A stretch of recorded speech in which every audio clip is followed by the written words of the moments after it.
পল্লী কবি জসীমউদ্দিনের ধান ক্ষেত, এটা লিখেছিলেন 1932 সালে।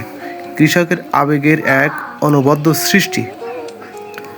ধান ক্ষেতের দৃশ্য বর্ণনা করতে গিয়ে কবি লিখেছেন, হিতাই নাহিকো সমাজ শাসন, নাহি প্রজা আর সাজা, মোর ক্ষেত ভরি ফসলে নাচে, আমি তাহাদের রাজা। সত্যি আসল রাজা এই কৃষক। আবার কবি কাজী নজরুল ইসলাম লিখেছেন, আমরা ছিলাম পরম সুখী, ছিলাম দেশের প্রাণ, গলায় গলায় গান ছিল ভাই, গোলায় গোলায় ধান। আরেকটা উক্তি মনে পড়ে গেল, এটা রবীন্দ্রনাথের কবিতা, বিখ্যাত এবং খুবই জনপ্রিয় একটা কথা।